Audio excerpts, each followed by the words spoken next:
a home seller can see an increase in the sale price of your home of up to 3 to 5% just through decluttering and depersonalizing.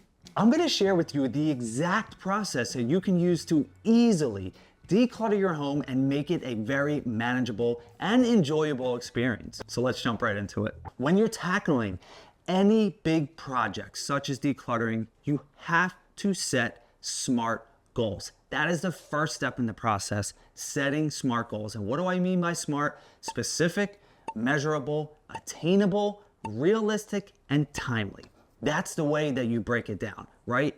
Because if you don't do this, if you just run into it and you're like, I'm gonna declutter my entire house in one day, you know, you're setting yourself up to be extremely disappointed because it's a process. It takes time. You have to do things the right way to begin with. You have to set a goal, because if you're selling your house in 30 days, you don't want to give yourself the full 30 days to declutter. You want to be done in 21 days. So then your agent can get the pictures done, the videos done, the pre-marketing done to set your sale up for success. That is the name of the game. So setting a goal, specifically a SMART goal, is the #1 step that you can take. If you're like me, you have Amazon boxes on your doorstep almost on a daily basis. We're always buying stuff in my house because we always think that we need stuff, more stuff for the house, more stuff for the kids, right?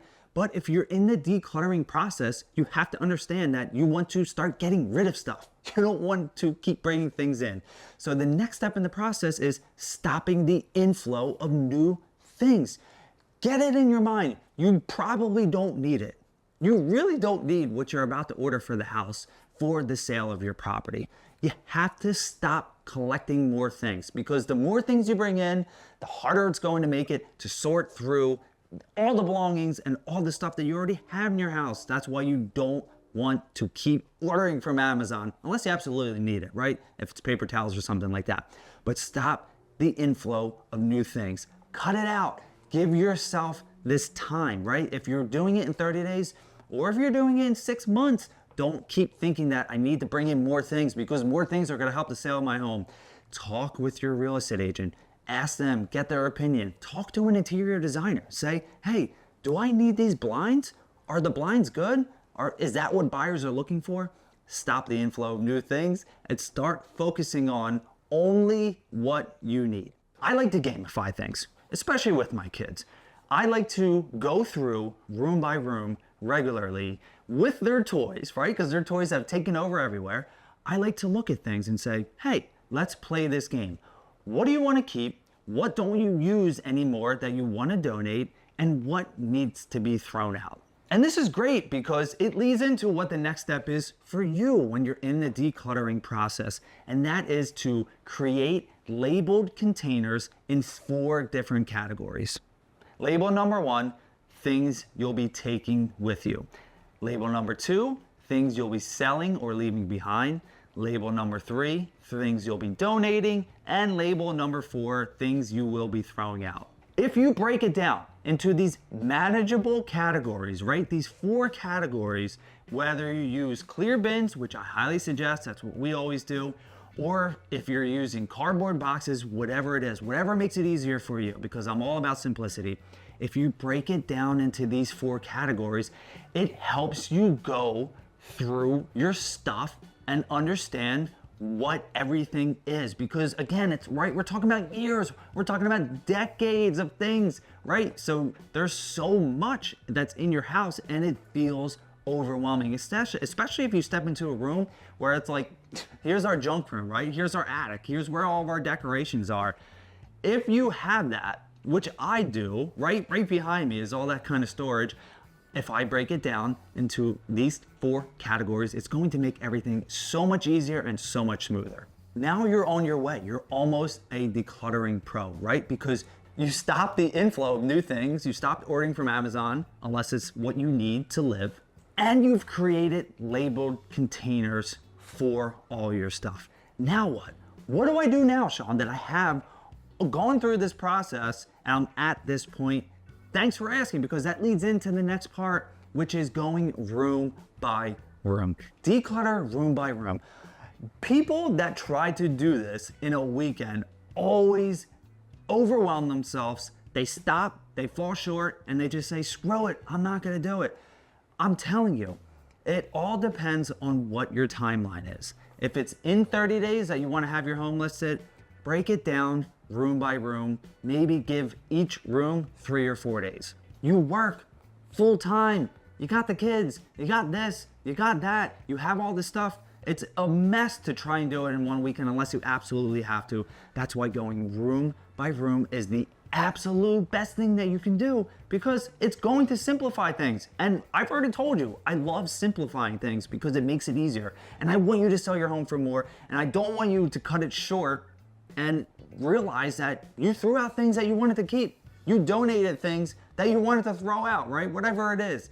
Go room by room, take a deep breath, give yourself a few days. But if you're selling in a few years, you have all the time you need. You know, you can spend 4 months on the living room if you want. You can spend 6 months on the basement, you know. That's why it depends on your timeline.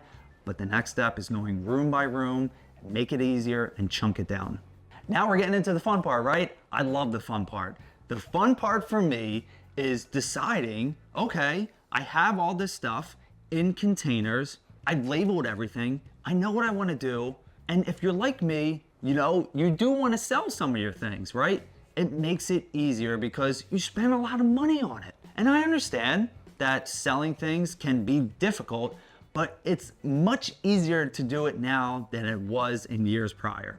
If you have Facebook, which the majority of people do, then you can sell your things on Facebook Marketplace. I highly suggest using it rather than Craigslist, right? Because with Facebook Marketplace, at least there's a profile attached. Now, I will say there's always a possibility you can be scammed, so make sure you look out for red flags with people who want you to send them things in the mail, right? So that's why utilizing Facebook Marketplace to sell things is very easy, it's very convenient, and I highly suggest that you do things in batches. And what I mean by that is, say you're selling a bunch of kitchen items. Don't break it down piece by piece like $5 for this spatula and $2 for this.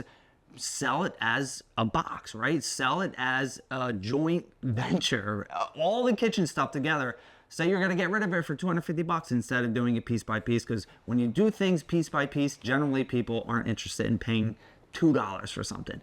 And then if you don't want to sell it, you can also donate it, right? So that's part of this process as well. Selling or donating. So you have your local Facebook groups, the give it away groups that you can utilize. You have the Salvation Army, you have Goodwills, you have other local to you, wherever you are in the US saying this. You have all kinds of different options where you can donate things because people always need it. And like I was mentioning earlier, I love to do this with my kids. We love to go through things and then find bags and boxes of stuff that we can then donate to people who need it. It just makes you feel good and you're putting out good energy in the world, and that's what we need more of. Now you've broken everything down. You've gone through all these steps, and then you want to know, well, what do I do next? Because you have accumulated so much stuff over the years or decades, there's going to be things that are just really old that you actually just want to throw out. So depending on how much stuff you have, you could probably just utilize your big trash days, right? Wherever you are.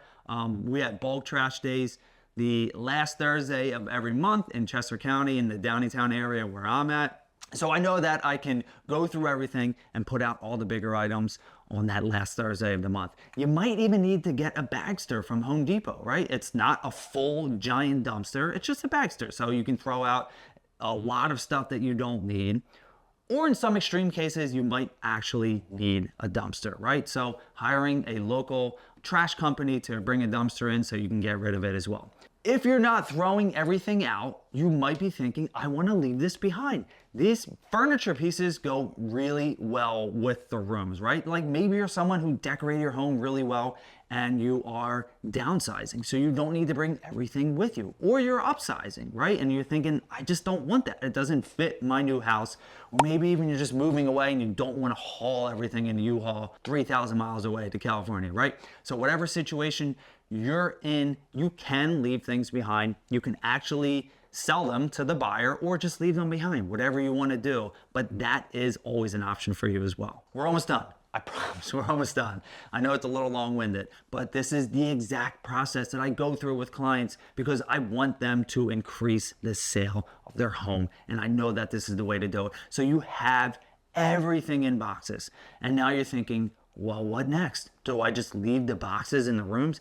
No, what you want to do is find some central area that you can store them, because you don't want them all over the house, because that's not appealing to buyers. Buyers don't want to come in and tour your home and they see boxes everywhere. They understand that you're moving. So if you have a garage or if you have a basement where you can centrally store things until you get the process going, until you get on the contract and actually start moving, then that's what you need to do. If you have so much and you need to rent a storage unit, then do that. Do not leave all of your boxes just in those rooms, because again, it's not appealing. It's not what buyers want to see.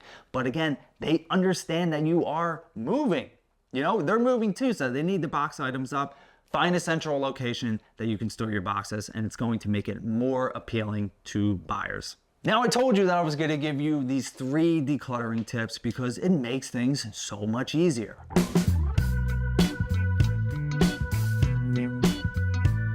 The first one is the 12-12-12 rule. Locate 12 items to throw away, 12 items to donate, and 12 to be returned to the proper home. Whatever happens over the years, you have things that belong in this room that need to be put back in that room. So make sure that you follow the 12-12-12 rule because it makes it easier. Again, it gamifies it and it makes it simple. Next, we have the 80-20 rule. I'm sure you probably heard of this before. According to this rule, we use 20% of our belongings 80% of the time. I guarantee that you can go through each room and figure out what the 20% is that you constantly use on a consistent basis, right? It's so easy to do, but that's the fact. And the 80-20 rule extends to everything in life. So chunk things down by the 80-20 rule. And lastly, we have the 5-second rule. Sort through items and give yourself 5 seconds to remember the last time the item you're holding was used.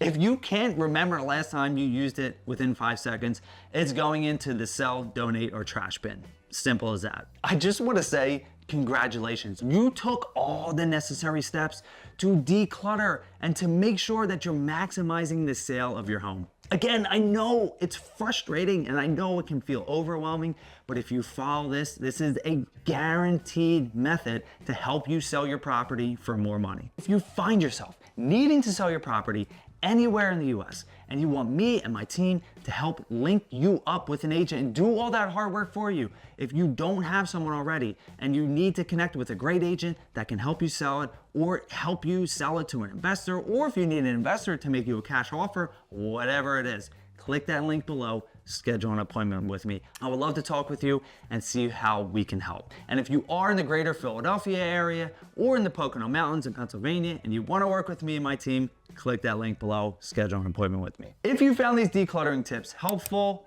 make sure that you stick around for the next videos because I'm always giving valuable information about how you can simplify the selling process, make more money. That's the name of the game. Look forward to speaking with you soon and have a great day. Great.